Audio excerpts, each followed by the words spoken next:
You're listening to Sounds of Revival. Sounds of Revival. These are people praying on their knees, crying out to God for help, for mercy. You know, kind of just all, it made sense. You know, I grew up a metalhead. I feel like that's something that is always a part of me. I think you could hear that in the music that we do. You definitely hear the metal influence. But hardcore had another element. You know, hardcore was talking about something which had some substance.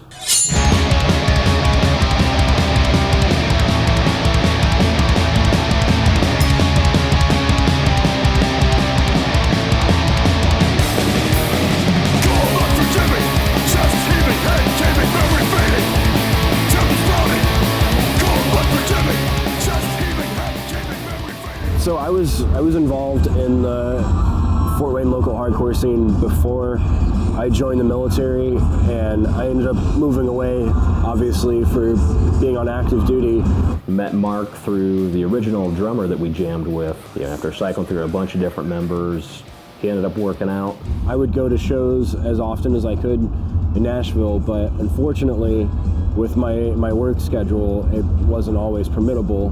Kind of shared some of the same vision as myself as far as just what kind of direction we wanted to go lyrically, and just kind of our stance on some different topics. He's vegan, he's straight edge along with myself. Sonically, if you listen to other bands out there, we don't really sound anything like anyone else. That was something that I had a hard time with, because there's certain bands out there I'm like, yeah, I would love to sound like that. And it's not about being cool, it's not about being tough, it's about having fun. It's a positive influence on others and positively impacting lives and positively impacting change. At the end of the day, I love the way we sound, and I love that we're doing our own thing and that we're building a following from that.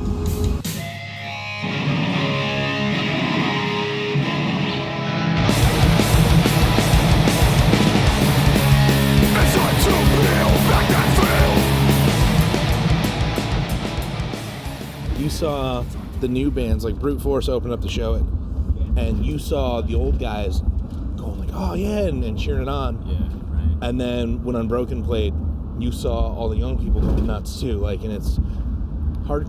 Age doesn't really matter for hardcore. It's the message, it's the vibe, and if you're genuine, it doesn't matter. Like how old you are, people are gonna see that and they're gonna be into it. You know, no slam to the other guys, but if we're just looking for the best musicians, none of us are the best musicians. If we're looking for the right people collectively, the five of us have pieced something pretty special together. And now we've got Ian on bass, who's another great fit in the band. But we do have such an age range that, like, the music that Jared grew up listening to is not the same thing that Tristan grew up listening to.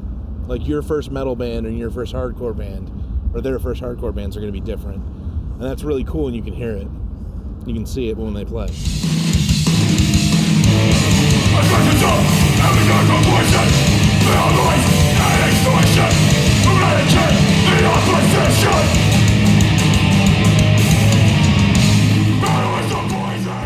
And I think it's cool to see the generations, because some of the newer bands grew up on Unbroken and Mean Season in Decline, and it's cool to see how it changed, like the old style to the new. Getting new kids into hardcore is difficult, and it's just about exposing them to the positive vibes of it. Especially like bands like Red Bait, bands like Life Force. They have such a great message, and to me, that's what hardcore should be. Like, riffs are fun and breakdowns are fun, and moshing is awesome, but if there's no substance to it, it's not going to attract new people.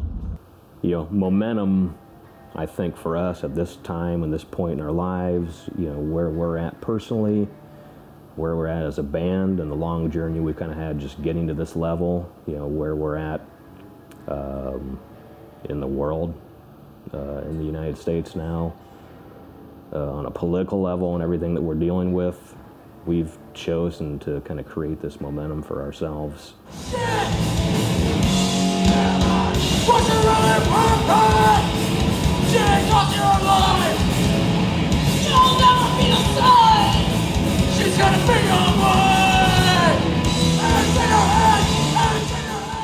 before we played, like I was nervous to play all day, and Abraxas ended their set with a Minor Threat cover, and it's just like, oh fuck yeah, that's what got me into hardcore, and it got me super pumped to play. And I think that's why we had such a good set. Music's universal. You can listen to bands that in a language that you don't speak, but you can still get the vibe from it, and it can still excite you and get you all amped up and ready. I remember the first time I heard Filler from Minor Threat. I still remember where I was. And so that set off in my brain. It's like, oh, this is great. And it's just such a cool experience to see everybody else in the room light up. Or when Unbroken played, it was insane. You just got to see everybody go off, and there's people who, like I said, they've been broken up for so long, they've never seen them, never thought they were going to get a chance. And to see that, like, the way people's eyes light up, it's like little kids on Christmas. It's a special feeling that you can't get outside of a show.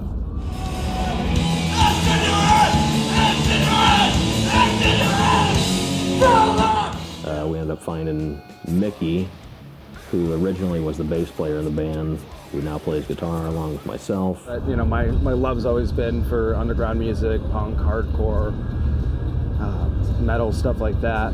I love tracking my own stuff. I typically don't like mixing my own stuff, but at the same time, we just decided to go, complete as DIY as we could with it. It fits our ethos, and who knows what we want to sound like better than us.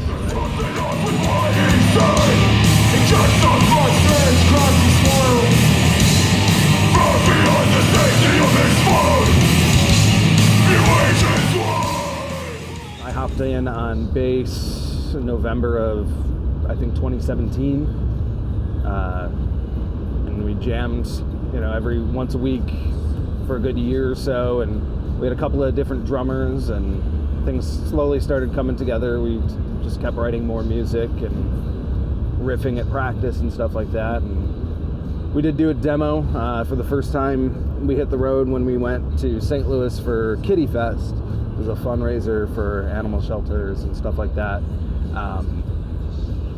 So we tracked a 4-song demo that was completely live in the garage, and when it came time for the record, we decided to just kind of do the same. We kind of had a magic number of 9 in our head for it. I mean, the plan was always to get physical copies out from the start. Not only is it a good way to just kind of help spread the message of what you're trying to convey through your music and everything like that, but in addition to that, gives an opportunity for someone to take home a part of you, being able to release some of the negative energy and the aggression and pain that you go through on an everyday basis, and being able to put that as like a little piece of me, it's like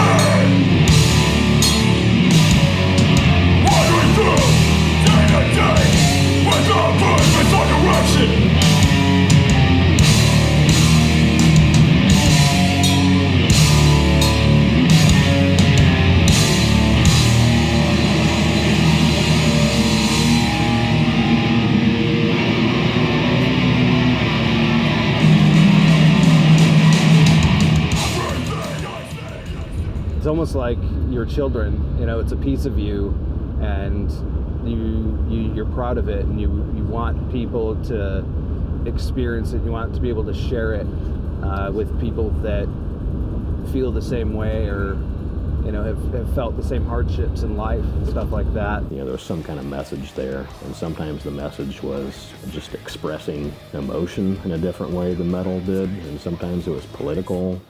This music is so much different than so many other genres of music, in that the message really is the most important part of punk and hardcore, and to put that on the back burner is negating its whole importance for a lot of people. So it really spoke to me. There are bands like Judge, one of the early bands I got into, Damnation AD and Mike McTurnan, singer for that band, definitely spoke to me on a personal level, just dealing with depression and anger as a teenager. Brian Dingledine from Catharsis, which in my opinion is the most important hardcore band that ever existed. His lyrical content is absolutely unmatched. I wish I was not really proud. So I can't live for perfect life. What your Bible says I should. In my head. Ended up finding Tristan. On the way to New Age Midwest in St. Louis, Missouri. Kind of introduced myself to him. He was wearing a Power Trip hat. We're in the middle of butt nowhere right now. Got me some more water, emptied my bladder. Feeling sore from sleeping on the ground. And kind of my personality to talk to anybody that's wearing some cool merch. Found out he was a pretty cool kid, even though he's got bright red hair and looks dumb. He's a pretty badass drummer. And as you can see, I get heckled a lot in this band. That is my role. I am the drummer and the heckly. People at the school I went to weren't into the same kind of music as me. So when Jared found me and asked me to join the band, that was like, holy shit.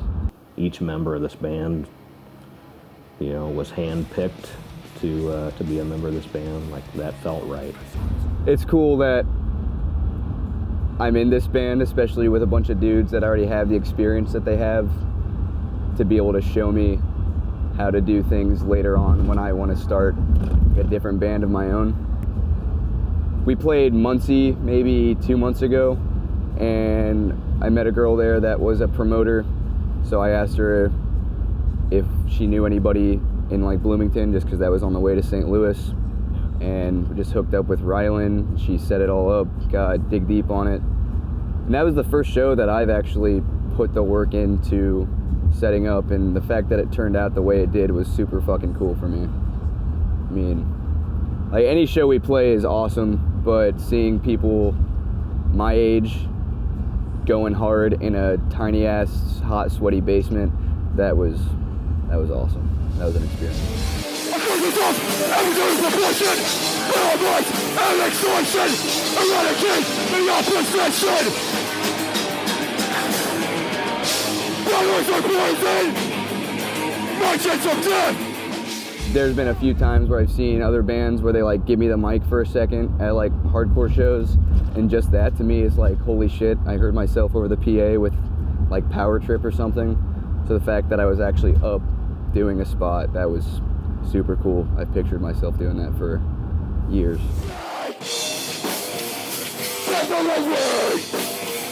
This time is your decision. Separate myself from you. Get away. Every part of you. Actually planned to play Fall on Proverb by Unbroken, and we play that during our set. You know, that song's extremely important to me.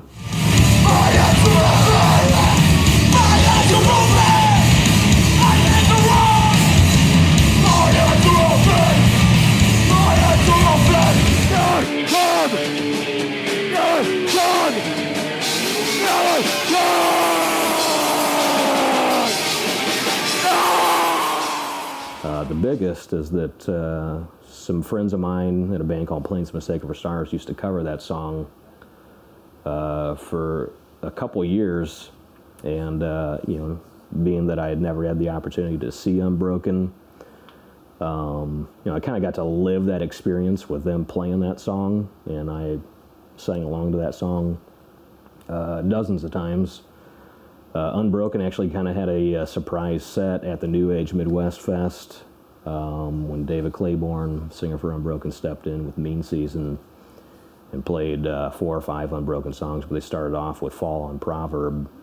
And my good buddy Matt Bellinger, that used to sing that song in Plains, actually passed away a couple years ago. So, that song being performed at New Age, with David, with myself in attendance, and us having covered the song just kind of took on a whole other meaning. And to be honest, I kind of had a tough time holding it together while I was screaming along to that song, but it was pretty rad, pretty special.